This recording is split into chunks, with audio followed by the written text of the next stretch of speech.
This shooting happened and this child was injured because of absolutely reckless, celebratory behavior.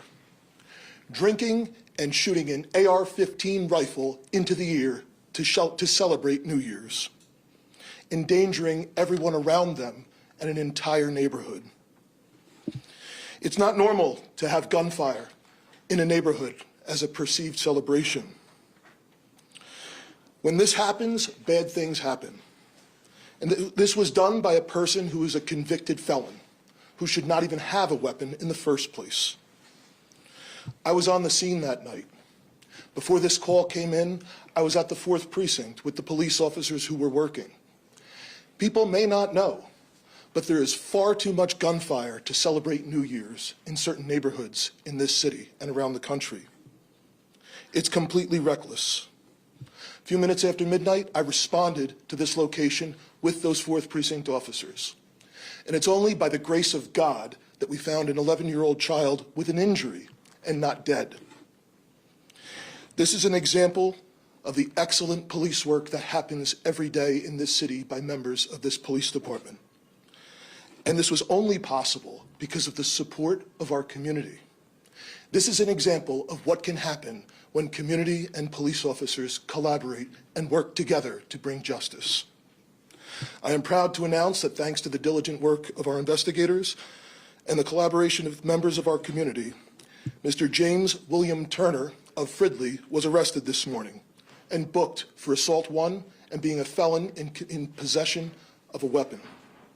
We will be vigorously pursuing him to be charged in both state and federal court. Again, I am thankful to the police officers involved. I am thankful to our residents, our community members who helped us bring a resolution to this case so quickly. But I am most thankful that we are talking about an injury and not a murder. And we're prayerful that this child will recover and be able to move past this incredibly traumatic experience. Are there any questions? Was this just a random shooting? As I mentioned, after midnight, there were countless folks firing rounds into the air, which is completely reckless. So this person was doing what way too many other people were doing in North Minneapolis and other parts of the city and in cities around the country. And this is an example of how stupid that is to engage in that behavior. Were they in a car or were they just walking around shooting? I'm not going to get into the the utmost specifics as it remains under investigation, but they were very close to the residents in that area. You mentioned shootings in a particular area again and again. Mm-hmm. I mean, you have that information. I mean, does that help you to deal with it? I mean, how do you approach it then? So on a normal day, on a typical day, we approach it trying to be as precise as possible. A couple of weeks ago, there was shots fired in North Minneapolis in the area of about 32nd and Penn Avenue, where there's a daycare. Those shots came from a block away, and the daycare was struck. But when those shots went off, there were police officers patrolling that area at that time because we used that data to try and be as precise as possible and be proactive to try and prevent things. At the same time, we try and go after that less than 1%, those folks who are out here that have histories that are really dangerous, that are just as likely to be a victim of violence as they are to shoot someone else, and try and do everything we can to get them off the street and then keep them off the street. So it's a matter of trying to be as precise as possible and trying to, collaborate again with community as best we can, both for folks to tell us what they think is going on in the neighborhood and where something is about to heat up, but also to support community-based organizations that can prevent things from escalating in the first place. It's about doing everything we possibly can to drive this down. But on New Year's Eve at midnight, like so many other places, it's outrageous, and just how many people are so stupid to be firing guns off into the air.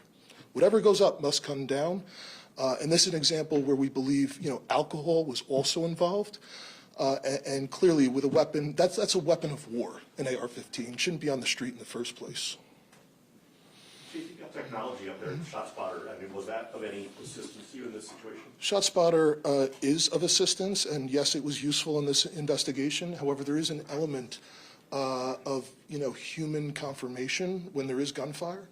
And so at a time like this, where the system becomes overwhelmed, and oftentimes it does not catch up in time when there's just so much gunfire happening in so, close a number of minutes. What's your reasonable answer? I mean, you can't stop every car in North Minneapolis and checking for guns. No, I mean, that's stupid. And, it's again, it's a matter of being precise.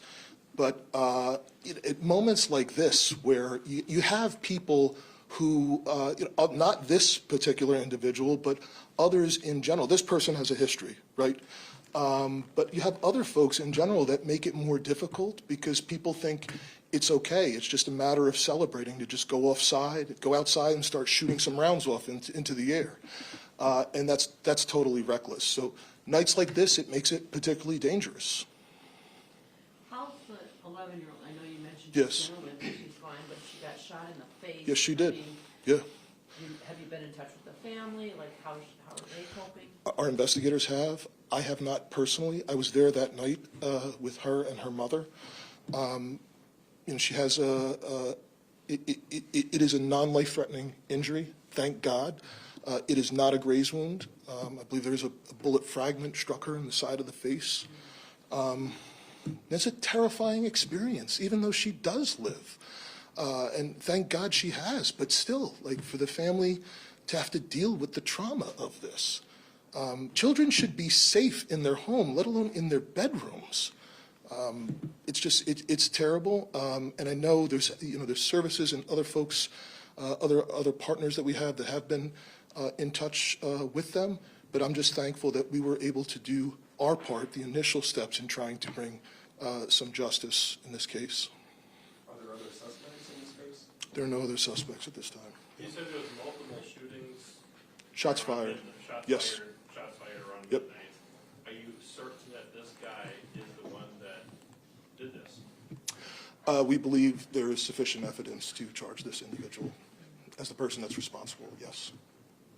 Chief, even if you were fully staffed in the fourth precinct, I mean, would that be of any assistance in a situation like this? You're only responding after the fact. Yes. If I have 1,000 cops in Yep. North Minneapolis, that's not going to help you, is it?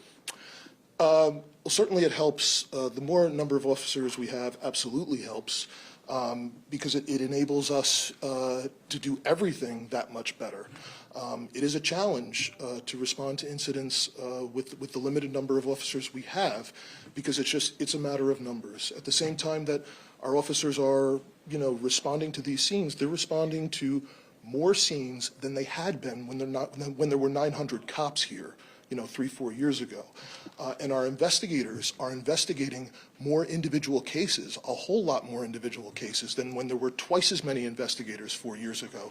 So it absolutely helps to have more officers, and that's the goal, to rebuild this department and also to find other ways to help us do this work better, because it continues to get increasingly challenging to do investigations when there's more and more technology and more things are required by the courts and by the prosecutor's office to charge people. So yes, absolutely, but this shows how dedicated the members are that are here, and this shows what is possible when we are working together with community to bring justice in a case so quickly like this. We're thankful. So community is talking? I mean, because very often there's a code of silence.